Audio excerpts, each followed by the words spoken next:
اپنی غلطیوں کو مان لینا سب سے بڑی فضیلت ہے۔ اس سے انسان کا نفس مضبوط ہوتا ہے اور تکبر دور ہوتا ہے۔ اگر لوگ تم سے متاثر ہو رہے ہوں تو کبھی مغرور نہ کرنا، بس اللہ کا شکر ادا کرنا، کیونکہ اللہ نے تمہارے عیب چھپا کر لوگوں کے سامنے تمہیں معزز بنا رکھا ہے۔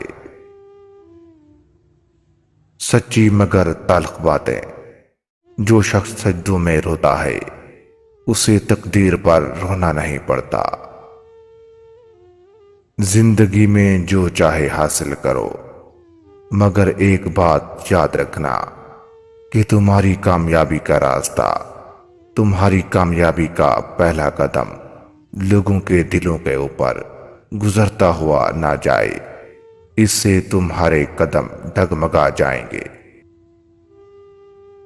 کبیرہ گناہوں میں سے یہ بھی ایک بہت بڑا گناہ ہے کہ کوئی اپنے والدین کو گالی دے۔ کیا کوئی اپنے والدین کو بھی گالی دے سکتا ہے؟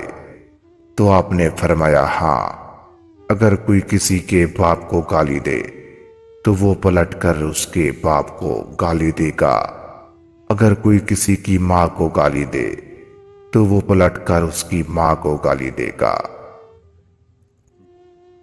جو دوسروں کے غم سے لا تعلق رہے وہ آدمی کہلانے کا مستحق ہی نہیں۔ 12 ربیع الاول کو جو عورت گھر میں کدو پکائے گی تو اس کا گھر خوشیوں سے روشن ہو جائے گا۔ جو چیز مانگے گی اللہ اس کو عطا کرے گا۔ دل اور چیزوں میں اتنا سا فرق ہے، چیزیں ٹوٹ کر بیکار ہو جاتی ہیں، مگر جب دل ٹوٹتا ہے تو انسان اللہ کے اور زیادہ قریب ہو جاتا ہے۔ آپ سے کسی نے پوچھا کہ ہم ایسا کیا کریں کہ سب کی نظروں میں اچھے بن جائیں؟ تو آپ نے فرمایا اگر دنیا میں کوئی فرشتہ بھی بن جائے تو کوئی نہ کوئی اس کو برا کہنے والا لازمی ہوگا۔